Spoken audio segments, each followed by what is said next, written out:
देगा। तो एक दो बातें बोलिए आपको, बातें आप करते रहेंगे तो बातें लोग तो मिलना भी अभी है। आप समझो क्या चल रहा होगा, गुरु जी भाषण दे रहे हैं, ट्रेन का टिकट है। तो एक तो ये कि जब आप अपना जप करेंगे तो जिसको संभव हो, पहली बात तो आपको जो मंत्र मिलेगा, अभी मंत्र दीक्षा मिलेगी जो, उसमें आपको 2.5 लाख जप करने हैं। ठीक है, जैसे पिछली बार 100 लाख किए, ये जप 2.5 लाख होंगे। 2.5 लाख जप हो जाएं तो बाद में इकट्ठे आप चाहें तो 25,000 उसका दशांश जप करके हवन करके, हवन कैसा हो, अगियारी, अपना अगियारी जलाई और 25,000 मंत्र अगियारी से अपना जितने दिन में हो कर लिए। ऐसा भी कर सकते हैं कि आपने 10,000 मंत्र जपे और 10,000 का फिर 1,000 दशांश अपना अगियारी करी, 1,000 दशांश हो गया, फिर 10,000 किए, फिर 1,000 दशांश कर लिया। तो वो अपने लिखते जाओ कि इतने हमने जप कर लिए और इतना दशांश कर लिया, तो दशांश करने में आपको ज़्यादा समय नहीं लगेगा।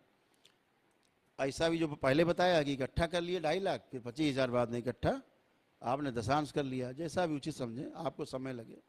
करना नियम से, चाहे 1 माला रोज करना, भूलना नहीं, करना रोज है, ब्रेक नहीं करना। ठीक। दूसरी बात कि जो अगियारी है, अगर जो लोग सक्षम हो, अगर अपने जप के दौरान अगियारी का निरंतर प्रयोग कर सके कि अगियारी जल रही है और अपना आप जप कर रहे हैं, तो इसकी कुछ अलग ही आपको, क्योंकि दरबार पूरा एक तरह के सपोर्ट में होगा, पूरी तरह से शुद्धता बनी रहेगी। जैसे कि शरीर में कोई घाव हो जाता है, हम बाहर से मलहम लगाते हैं, क्यों लगाते हैं कि बाहर का जो वातावरण है हमारे घाव को प्रभावित ना करे, तो अंदर की हमारी जो स्वयं की शक्ति है वो हमारे घाव को ठीक करे। जैसे हमने भी कहा कि आप स्वयं को ठीक करते हैं, शरीर भी अपने आप को स्वयं को ठीक करता है, कोई औषधि ठीक नहीं करती, भूले मत रहना। कोई दवा आपको ठीक नहीं करती, इस भुलावे में रहना मत, कभी जीवन में आना मत। ध्यान रखना, आपकी ही ऊर्जा आपको स्वस्थ करती नहीं, चाहे जितना महंगा इंजेक्शन लगा दिया जाए आपको, गए तो गए, अगर आपकी ऊर्जा नहीं आपके पास है। रोज देखते हो आप तो आईसीयू से वेंटिलेटर सुधर के रोज आते हैं धन्यवाद देने 2-4-6 लोग, इसीलिए आते हैं कि ऊर्जा मिल जाती, बच जाते। नहीं, डॉक्टर साहब कह देते हैं भैया घर ले जाओ, जब घर ले जाओ को लोग कहते तो यहाँ आ जाते हैं। तो जैसे ही उनके कर्म रहते हैं होता है। तो अंदर का आपका जो व्यवस्था शरीर की ऊर्जा है वही आपके घाव को ठीक करती है। बाहर जो मलहम लगा इसीलिए है कि बाहर का जो बैक्टीरिया है वो आपके काम में ठीक करने में घाव को अवरोध न पैदा करे। ऐसे ही जब आप अगियारी अपना कर देते हैं, घर में अगियारी जल रही है और अपना आप मंत्र जाप करते, बाहरी प्रभाव से आप मुक्त रहते हैं, आप ढंग से अपने काम को कर पाते हैं। तो वो जब आप, पता ही, आप अगियारी करते हो तो ऐसा लगता है पूरे घर में जैसे हवन हुआ है। कोई बाहरी आदमी आएगा दिन भर में लगेगा कोई हवन हुआ है घर में, तो वो अगियारी है, उधर वहाँ सामने मिलती है, वो सिद्ध अगियारी बाबा के द्वारा सिद्ध है, वो जलाते हैं, दरबार रहता ही रहता है, पहुँचते ही पहुँचता है।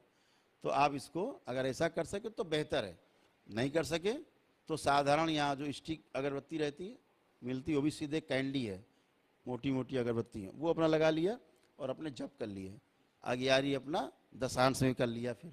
ठीक है, जिसकी जैसी क्षमता हो वो ऐसा करना है सबको आगे।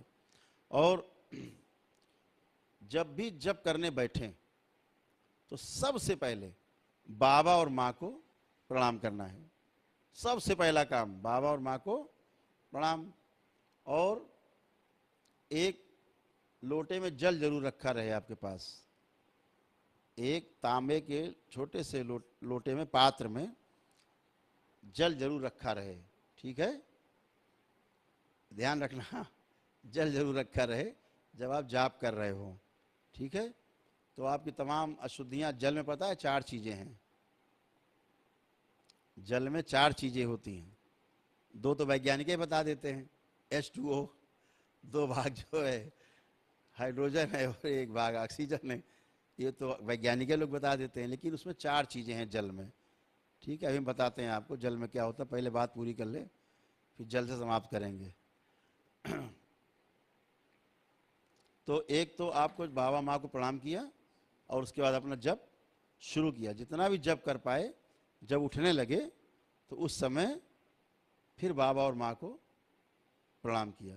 ठीक, वो जल जो आपने रखा है तांबे के छोटे से पात्र में, वो जल अपना उठाया और उसको अपना पी लिया। ठीक, इतना काम आपको करना है, हैं? बाकी सब अच्छा है। अब जल पे आ जाए तो जल में 4 चीजें क्या है। शिवलिंग पे जल चढ़ाते हैं, कहते हैं शिव जी को जले पसंद है, जले कर दो, जलाभिषेक, जल से ही प्रसन्न हो जाते हैं एक लोटा से। उसकी वजह कई कथाएं हैं, तो कथाओं में न जाएं। अगर वैज्ञानिक आधार पर बात करें तो जल में एक वस्तु है जलने वाली और दूसरी वस्तु है जलाने वाली। जलने वाली वस्तु क्या है उसमें? हाइड्रोजन। जलने वाली वस्तु जो H2 बोलते हैं ना, 2 भाग हाइड्रोजन, वो जलने वाली वस्तु है। और जलाने वाली जो वस्तु उसका नाम है ऑक्सीजन। अगर जलाने वाली वस्तु नहीं होगी तो पेट्रोल भी नहीं जलेगा। अगर ऑक्सीजन नहीं होगी, देखो बोतल में रख दो, लगा दो आग, ढक्कन बंद कर दो, बुझ जाएगा। ऑक्सीजन जब तक रहेगी जलेगी नहीं, बुझ जाएगा। तो जलाने वाली वस्तु है ऑक्सीजन और जलने वाली वस्तु है हाइड्रोजन। लेकिन अगर दोनों मिला देते हैं, H2O बन गया, तो ये हो जाता है बुझाने वाला। अब तीसरी वस्तु तैयार हो गई, क्या हो गई? बुझाने वाली वस्तु बन गई। अब वो अभी जलने वाली थी और जलाने वाली वस्तु थी, और दोनों मिली तो प्रकृति का ऐसा अद्भुत व्यवस्था है कि वो क्या बन गया? बुझाने वाला। तो ये बन गया जल। तो 5 तत्व है ना, 5 ही तत्व तो हैं, बताए गए हैं। उसमें हम लोग बात करते हैं अग्नि, वायु, बोलो, बोलते जाओ। हाँ? नहीं, बोलो। 5 तत्व कोई बताएगा? हाँ, और ठीक, चलो मान लिया। तो सबसे पहले आकाश तत्व है, आकाश बाद वायु तत्व है, वायु के बाद फिर अग्नि है, फिर जल है, फिर पृथ्वी है।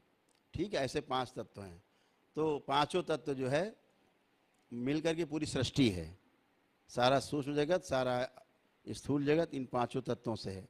तो हम जब चर्चा करते हैं 5 तत्वों की, तो पहला आकाश। आकाश तत्व का काम क्या है? आकाश से पैदा हुआ वायु, और आकाश वायु मिलकर पैदा हुए अग्नि, और आकाश वायु और अग्नि मिलकर पैदा हुए जल, और आकाश वायु अग्नि और जल मिलकर बना पृथ्वी। तो पृथ्वी सबसे आखिरी बनी। ठीक है, तो ये 5 तत्व कितने सुंदर हैं कि एक दूसरे से निर्मित हुए हैं, सब निकले हैं। तो जब आप जल की बात करते हो, जल में कैद हो गए, 4 हो गए भाई। जल के पीछे चलो तो जल के पीछे अग्नि, अग्नि के पीछे वायु, वायु के पीछे आकाश। तो 4 तत्व तो हैं उसमें। तो जल में कैसे 4 हो गए? हाइड्रोजन और ऑक्सीजन, ये 2 हो गए। इसमें एक तत्व है जो उसके होने पर ये दोनों मिलते हैं। हाइड्रोजन और ऑक्सीजन तभी मिलेंगे जब आकाश तत्व की वहां मौजूदगी होगी, तभी मिलेंगे। तो कै तत्व हो गए? 3, और तीनों मिलके क्या बन गए? जल, वो चौथा तत्व है। तो 4 तत्व तो है ही अकेले जल में। तो जल को आपको वहां रखना है और उसको बाद में उसका पान करना है। ठीक है, तो अभी सब लोगों को बस एक बाबा की जो पर्ची वो देनी है मंत्र की आपकी, और आपका जीवन मंगलमय हो, आप सब सुखी हो, स्वस्थ हो, आपका परिवार भी स्वस्थ हो, सुखी हो। आपके डीएनए ऊर्जा पथ को इसलिए तोड़ के अलग किया गया परिवार के ऊर्जा पथ से, ताकि आपको आने वाले कोई भी झंझावट, कोई भी एनर्जी आपके परिवार को कष्ट ना दे सके। आप में ज़्यादा एनर्जी हो गई, अब आप परिवार की उससे जुड़े हुए हैं, तो पता लगा परिवार वालों को कष्ट हो गया। इसलिए ये किया गया कि आपको अलग ऊर्जा पथ बनाया गया, और आपका अलग ऊर्जा पथ बना करके आपको जप के लिए मंत्र दिया गया।